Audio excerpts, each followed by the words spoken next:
Assalamu alaikum class. I hope you are doing fine. Uh, so let us continue with our next topic. To describe myself, I am Haroon Raza, associated with Faculty of Health Sciences, University of South Asia, campus. So class, before starting the topic, I will tell you about the learning objectives for this typical lecture. With this, you will have the knowledge about anemia and its type. With the study of this lecture, you will be able to comprehend the effects of anemia on the body. You will also be capable of understanding concepts related to investigations, diagnosis, and management of the important types of anemia. So let's move on with our lecture. The major topic of your lecture is disease of blood. This is your main course objective type, and of that we will study now here is anemia. So let us talk about anemia. As you know that the principal function of hemoglobin is to deliver oxygen to the tissues from the lungs. This hemoglobin is a trimer consisting of two pairs of globin peptide chains. So I am just briefly telling you about the structure of your hemoglobin, as it has a very important relation with anemia. Now you know that this heme group consists of a single molecule of protoporphyrin 9 bound to a single ferrous ion and is linked covalently at a specific site at each globin chain. Oxygenation and deoxygenation of hemoglobin occur at this heme iron. Now, this anemia is when there is a decrease in the level of hemoglobin in the blood below the reference rate for example, a specific age or the sex of an individual. Reduction of hemoglobin is usually followed by fall or decrease in the red cell count. Usually this is abbreviated as RCC, and packed cell volume, which is represented with PC and B. uh, so this is commonly seen in individuals with anemia. Apart from that, anemia should also be evaluated with the white blood cells and platelet counts, along with the reticulocyte count. So that was briefly a bit about anemia. uh,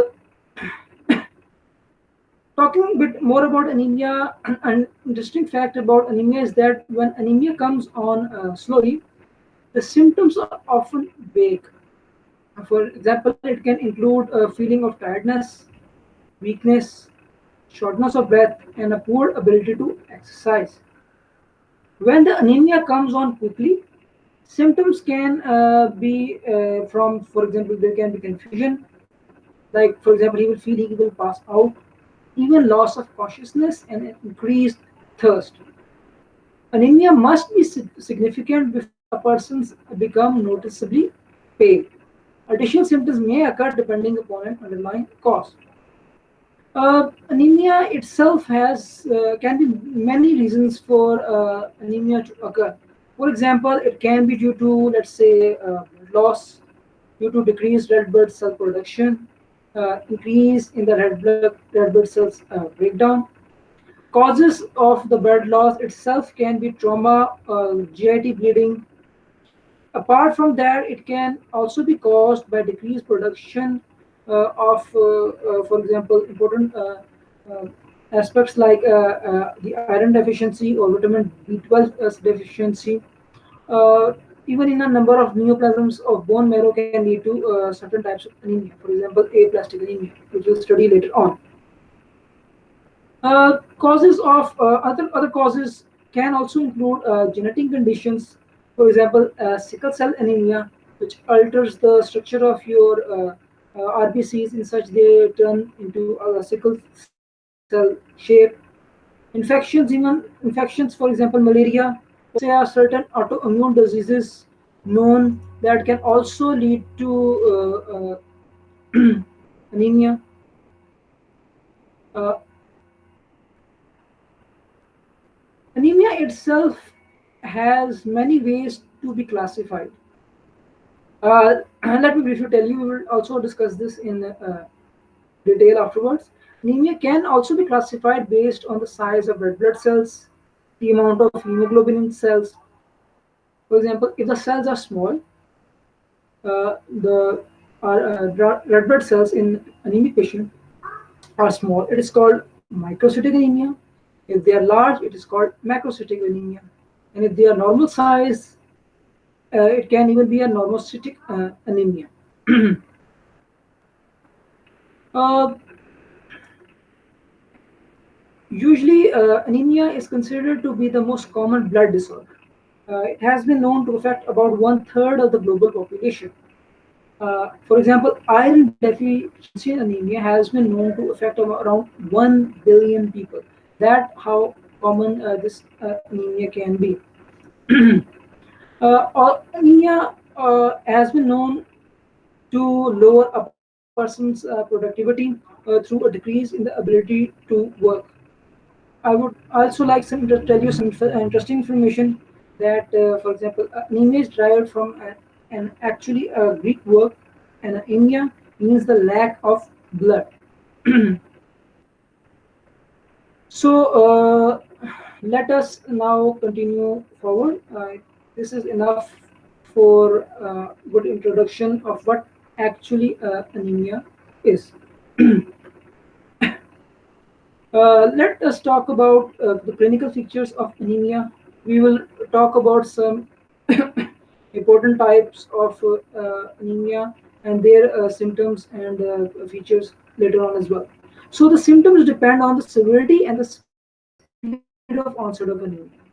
For example, a very slowly falling level of hemoglobin allows for hemodynamic compensation and enhancement of the oxygen carrying capacity of the blood. Thus, the patient may, with anemia, may be asymptomatic. In general, elderly people tolerate anemia less well than young people. The symptoms are non-specific and can include fatigue, tiredness, and breathlessness. uh, Angina pectoris and intermittent claudication may occur in those with coexistent atheromatous arterial diseases. We talked about atheromatous arterial diseases in the previous lecture, how they are formed.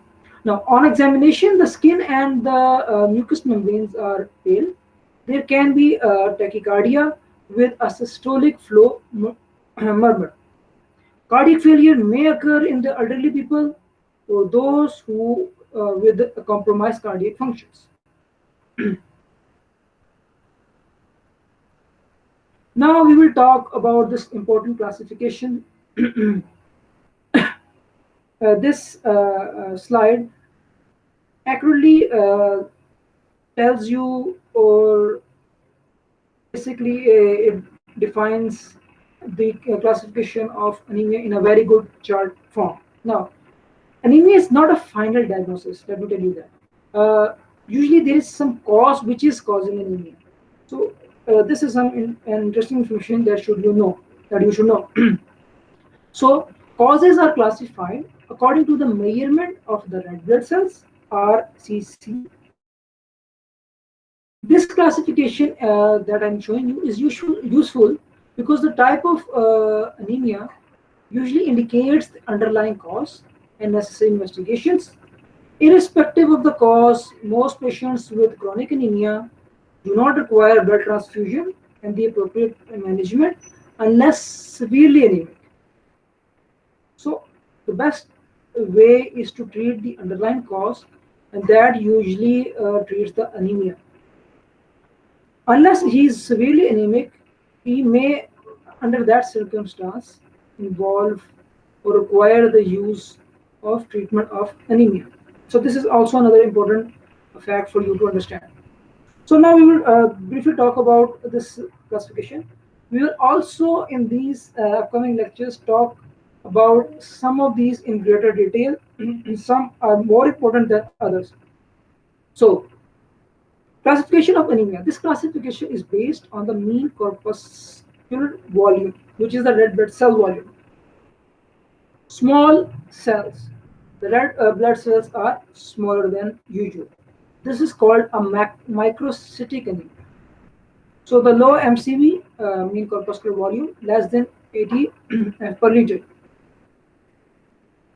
So microcytic anemia includes anemia of the iron deficiency, anemia of chronic diseases, thalassemia, and sideroblastic anemia. Normal size cells are normal size, and there is usually normal mean corpuscular volume.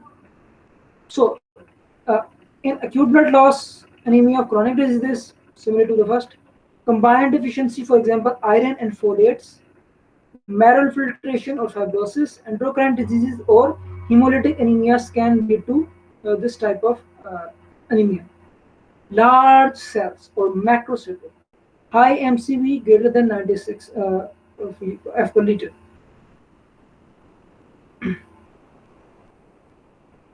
It is megaloblastic, vitamin B12, folate deficiency, hemoblastic, even alcohol use or increased reticulocytes, for example, due to hemorrhage or hemolysis. This is the classification of these anemia. Last, you should thoroughly revise or understand this chart, as this is important for both MCQ or SCQ point of view. So the first type that I will like to talk to you about is your microcytic anemia. Now, if you can look at this image here, on the left side, this is the right. Note on the left side, look at these blood cells.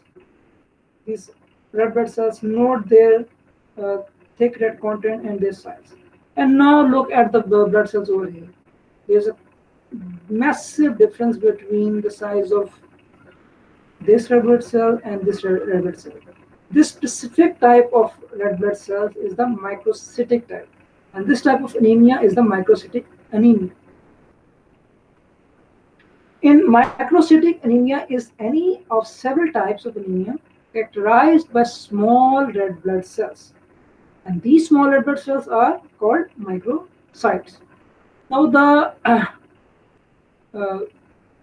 normal mean corpuscular volume,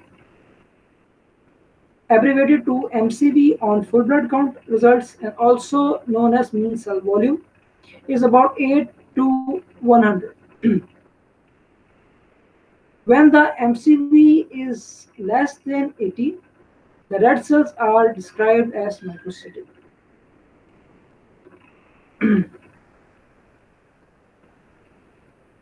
In microcytic anemia, what happens is that the red blood cells, which are also known as the erythrocytes, contain less hemoglobin and usually also hypo, meaning that the red blood cells appear paler than usual. So if you see the image here, the cells in this normal red blood cell are red, vibrant, rich red in color. But here, though it is not very visible, but they are actually paler compared to this. So they are hypochromic, and they obviously have less hemoglobin compared to the normal one. uh,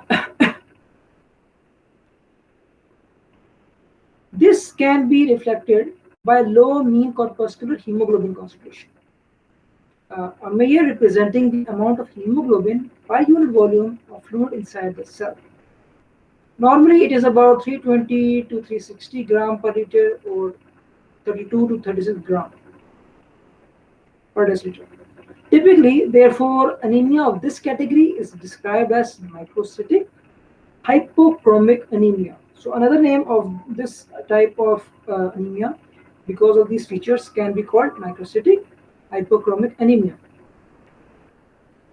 Now, there are numerous causes of this microcytic anemia.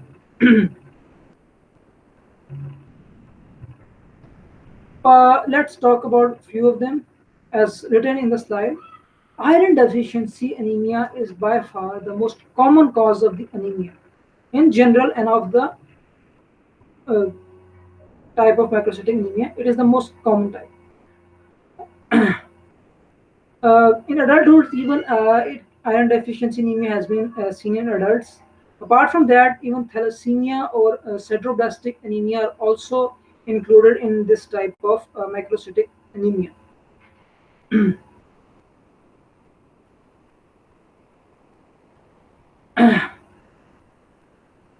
Before moving onwards, of this iron deficiency anemia is very important and we will talk about in detail. But before that, I would also like to tell you that for your information, you can write this on a piece of paper for your remembrance. Remember that there are five main causes of microcytic anemia. You can remember it by the acronym TAILS. T is for thalassemia, A is for anemia of chronic disease, I is iron deficiency, L lead poisoning, and S is sideroblastic anemia. Usually, the first three, thalassemia, anemia of chronic disease, iron deficiency, are the most common in the world, rather than lead poisoning and sideroblastic anemia relatively rare. Also, anemia of uh, uh, chronic disease usually shows some unremarkable RBCs. Iron deficiency shows uh, anisochromia or uh, and lipocytosis. And thalassemia usually demonstrate target cells and coarse basophilic stripping. This is just for your general knowledge and understanding. Now we will come to our main topic, which is the iron deficiency anemia. So, what is uh, is important about this anemia? Now, iron is necessary for the formation of heme, and iron deficiency is the most common cause of anemia worldwide. It is for this very specific reason that the anemia develops in most of the world, especially in Pakistan as well. The most commonly cause is usually iron deficiency. uh, the body iron content is regulated by alteration in intestinal iron absorption, as you know. Now, factors that promote this intestinal absorption, if you remember, it usually includes the gastric acid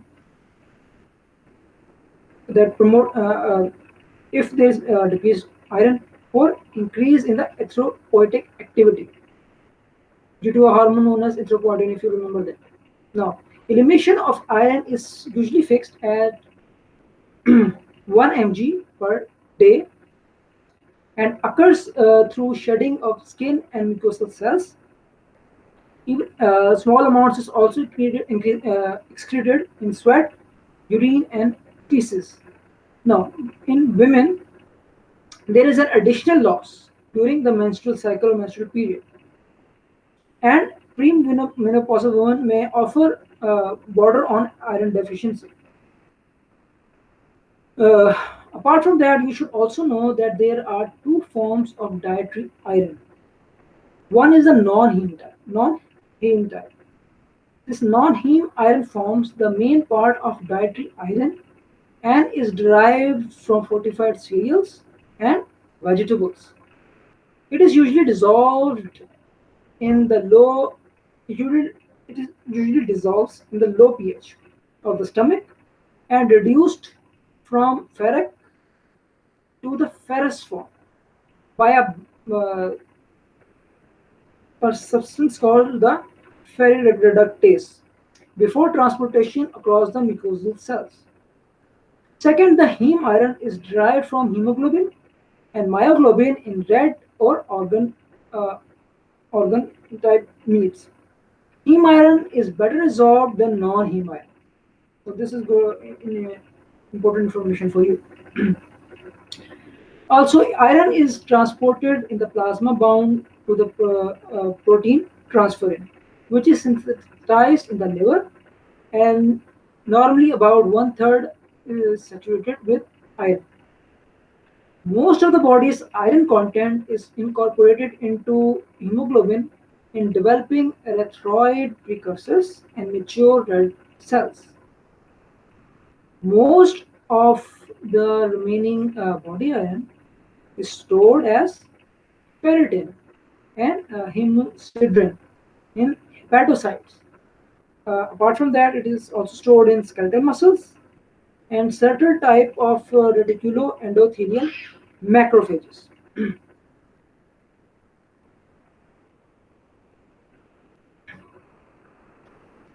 Uh, so as you can see, this deficiency anemia is extremely important. Causes that have been attributed to it are blood loss, increased demands such as growth and pregnancy, decreased absorptions, for example, due to bowel diseases. Poor intake is usually uh, common in underdeveloped countries. Also, most iron deficiency is due to blood loss. So from these causes that I have told you, most iron deficiency is due to blood loss, usually from the uterus or the GIT tract. Uh, for example, this is for interesting information. Hookworm is a type of worm is a common cause of the intestinal blood loss and cause iron deficiency. Apart from that, in women of the childbearing age, menstrual blood loss, pregnancy, and breastfeeding also contributes to iron deficiency. So now moving forward, let's briefly talk about the clinical features. Now, symptoms and signs that are seen are the same as anemia. Apart from that, the other features of this condition includes brittle hair and nails, atrophic glossitis, and angular stomatitis.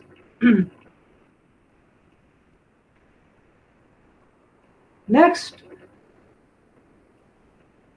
are the investigations.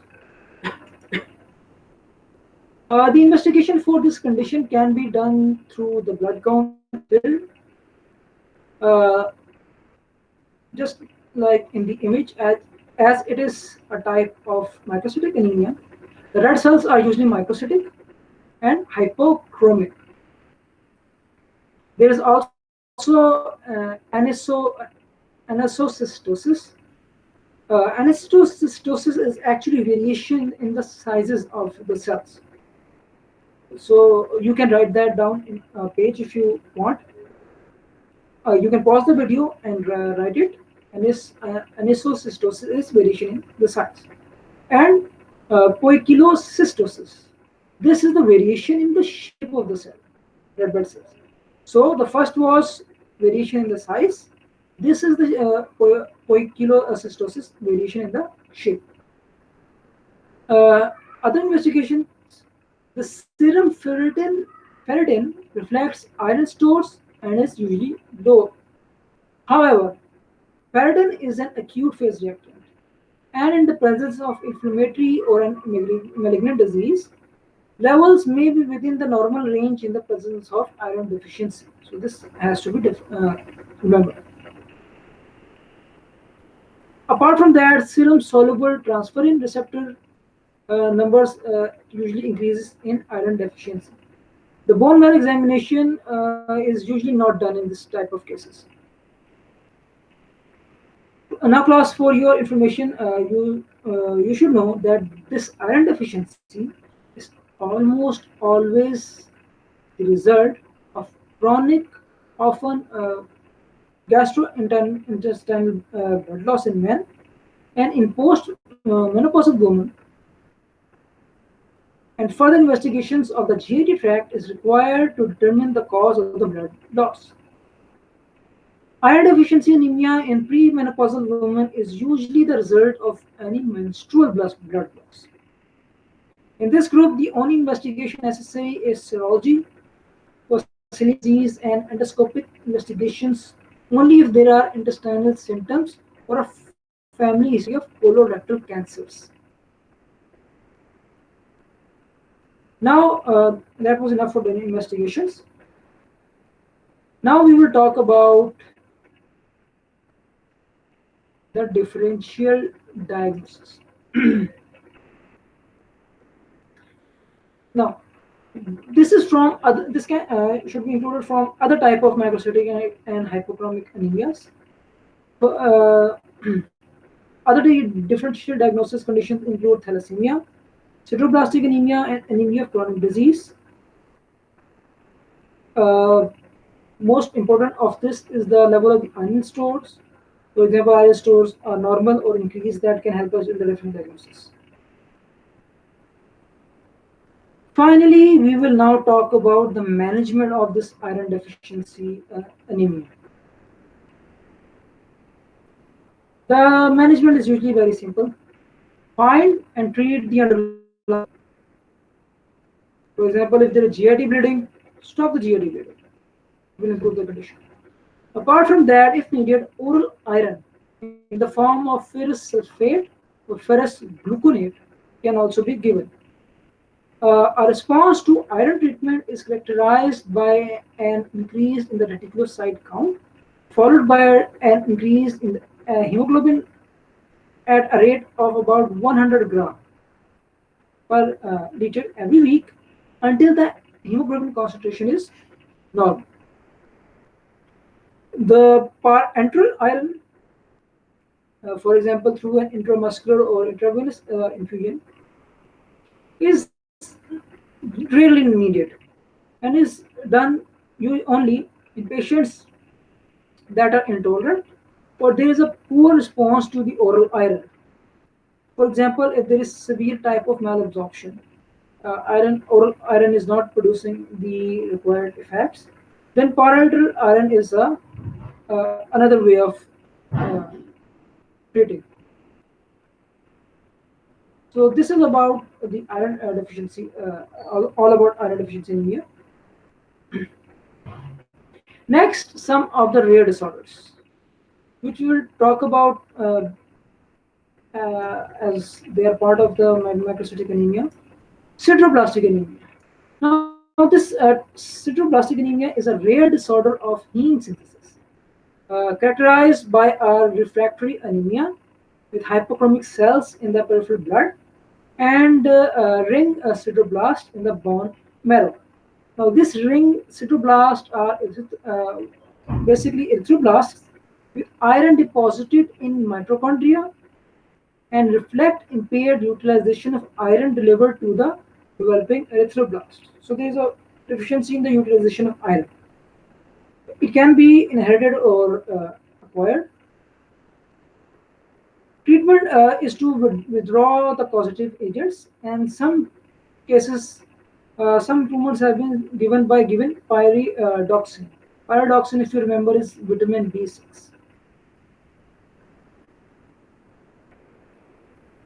Next type is anemia of chronic disease. This occurs in patients with chronic inflammatory diseases. For example, Crohn's disease, rheumatoid arthritis, chronic infections, for example, tuberculosis, even in malignancy and chronic kidney diseases. All of these can lead to anemia of chronic disease. There is usually a normochromatic, normocytic, or microcytic anemia. Anemia of chronic diseases can be of this type.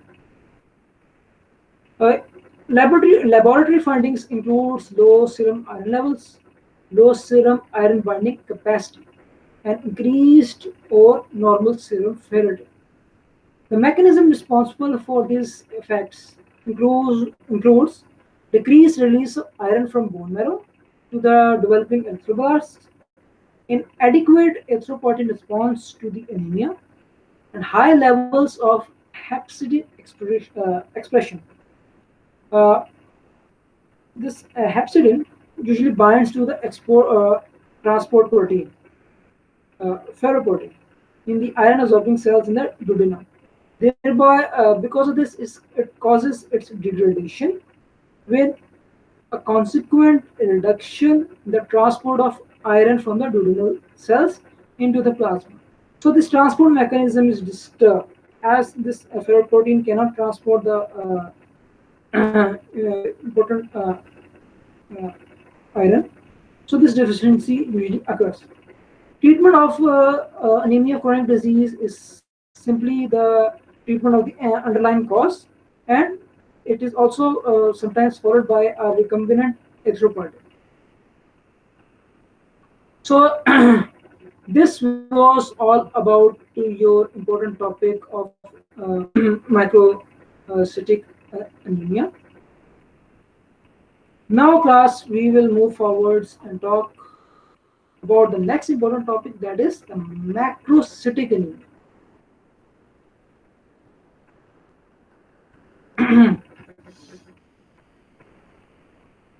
Now, about this macrocytic anemia, macrocytosis is a rise in the mean cell volume of the red cells above the normal range. Macrocytic anemia can be divided into megaloblastic and non-megaloblastic types, depending upon the findings. Now, this macrocytosis is usually investigated without performing any bone marrow examination. Investigation is usually done by measuring the serum B12 and red cell folate count.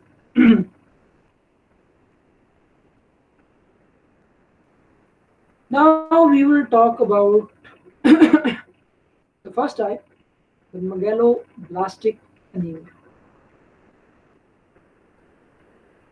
Now this megaloblastic anemia is a type of anemia that results from inhibition of DNA synthesis during the red blood cell production. Now, when DNA synthesis is impaired, if you can imagine, the cell cycle cannot progress from the G2 growth stage to the mitosis stage. If you remember these stages.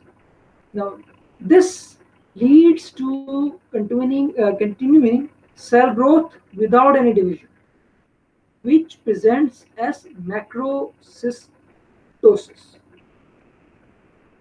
Look at these cells over here. Notice how larger they are in size compared to the normal cells. This is characteristic of megaloblastic anemia. This megaloblastic anemia usually has a rather slow onset, especially when compared to that of other anemias.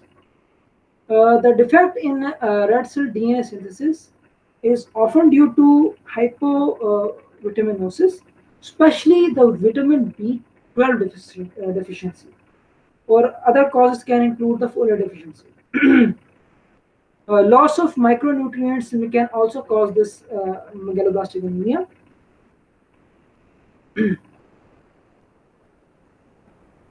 Uh, Apart from that,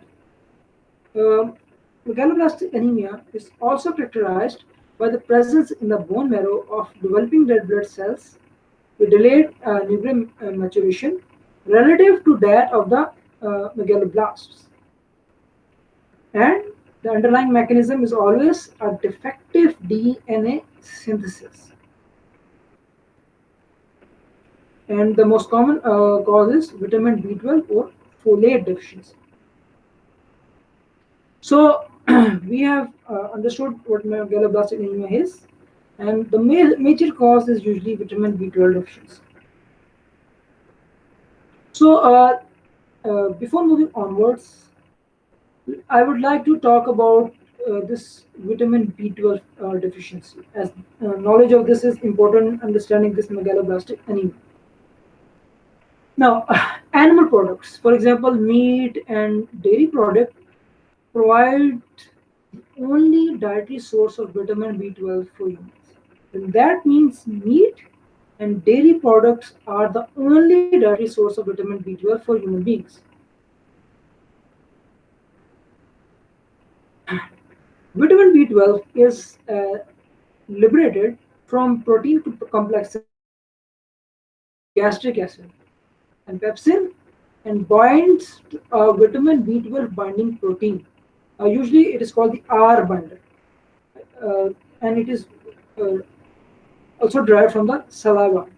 Now, this free B12 is then released by pancreatic enzymes and becomes bound to an intrinsic factor, which, along with the H plus ions, is secreted from the gastric parietal cells. Now, this complex is delivered to the terminal ileum, where this vitamin B12 is absorbed and transported to the tissues by a carrier protein called transcobalamin 2. So class, you can write these important points if needed. For further studies, you can also move onwards towards the book. So let's continue forward. Now, this vitamin B12 is stored in the liver, where there is sufficient supply for about 2 or more years. So there is a good storage of vitamin B12 in the liver. About 1% of an oral dose of vitamin B12 is absorbed passively without the need for intrinsic factor, mainly through the duodenum and ileum. So that was all about vitamin B12 deficiency that you should know. Now we will talk about another important uh, type of anemia, that is the pernicious anemia. Now, what is this interesting pernicious anemia? This anemia is actually an autoimmune condition in which there is an atrophic gastritis. What is this atrophic gastritis? It is characterized by plasma and lymphoid cell infiltration in the fundus, with loss of parietal cells and the failure of the intrinsic factor production and vitamin B12 malabsorption. So there's sadly less B12 absorbed, and this malabsorption can lead to vitamin B12 deficiency. Apart from that, there is also achlorhydria.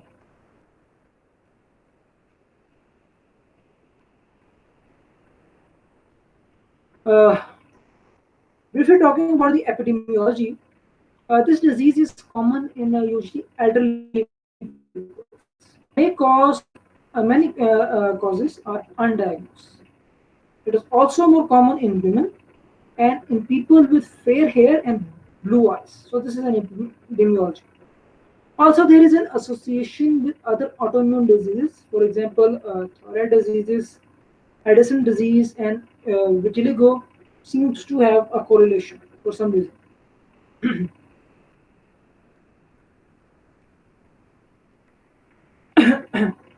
Now, let us move forwards and talk about the clinical features. The onset of this pernicious anemia is insidious, with progressively increasing symptoms of anemia. There may be, for example, glossitis, which is glossitis is a red sore tongue, uh, angular stomatitis, and mild jaundice caused by excessive breakdown of hemoglobin. Another interesting factor is that neurological features can occur with very low levels of serum B12. And for example, it can even include polyneuropathy caused by symmetrical damage to the peripheral nerves and the posterior and lateral coron of the spinal cord. This latter one represents with progressive weakness, ataxia, and eventually paraplegia if untreated. So severe type of B12 loss can even lead to neurological problems. Dementia and visual disturbances due to optic atrophy can also occur. There is also a higher incidence of gastric carcinoma with pernicious anemia than in general population. So gastric carcinoma and pernicious anemia seem to be related as well. Now the investigations. The investigations follows understanding of the B12 deficiency that is occurring. It can be done, for example, through blood counts, and for example, if there is macrocytic anemia with a hyper segmented neutrophil, and in severe cases, leukopenia and thrombocytopenia can also occur. Serum B12 you will see will be low.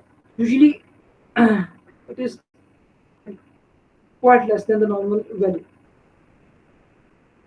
The red cell folate may be reduced because the vitamin B12 is necessary to convert the serum folate to the active intracellular form.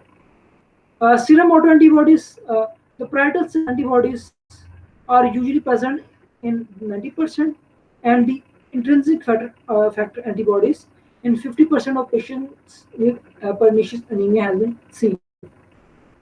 Other investigations can include serum bilirubin, which may be raised due to the excessive breakdown of hemoglobin, which is in turn due to ineffective erythropoiesis in the bone marrow. Uh, in most cases, the cause is apparent from the history and autoantibody screening.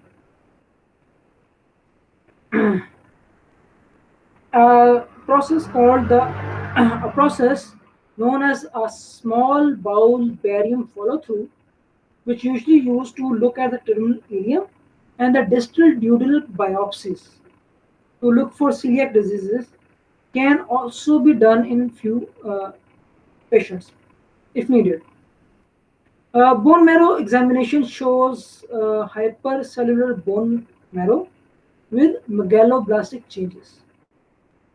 So this usually is not found in all the cases, but this is one investigation that can be done. Now let us talk about the differential diagnosis of this disease. Again, vitamin B12 deficiency must be differentiated from other megaloblastic anemias. For example, folate deficiency. But this is usually clear from the blood levels of these two vitamins.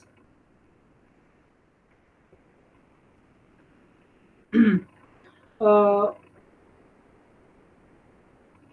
uh, Pernicious anemia should be distinguished from other causes of vitamin B12 deficiencies. Uh, so, class, what are the typical vitamin B12 deficiencies? No, it can be due to low dietary intakes. For example, let me tell you a very interesting thing. The vegetarians have a chance of developing vitamin B12 deficiency because they do not consume appropriate meat or a adequate diet. There can even be impaired absorption. For example, from the stomachs due to gastrectomy, intrinsic factor deficiencies, small bowel diseases like iliac disease, resection, Crohn disease, celiac diseases, any bacterial overgrowths.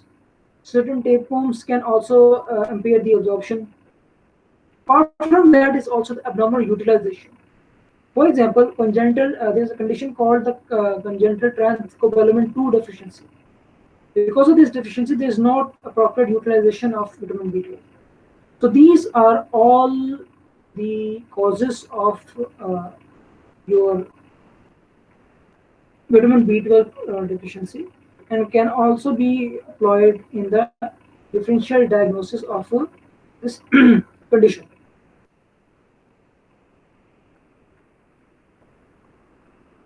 Uh, Finally, we will now talk about the management of this pernicious anemia.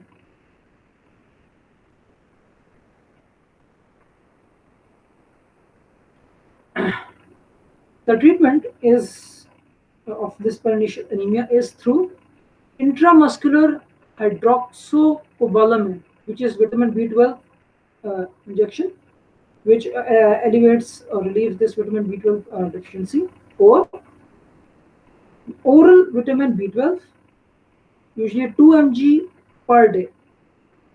This treatment is enough to treat pernicious anemia. So, if vitamin B12 is deficient, give external vitamin B12 to treat vitamin B12 deficiency. So, class, this is enough, or this is all for this lecture. You are expected to review this lecture through your Google Classroom. I will upload it now, and then you are expected to note down the important points that I have just told you in this recorded lecture. And if you have any questions, you can write it on any paper. And when we will have our interactive lecture, we can go through it. And it will be a good learning experience for you people. So this is all for today's lecture. Thank you for listening. Goodbye.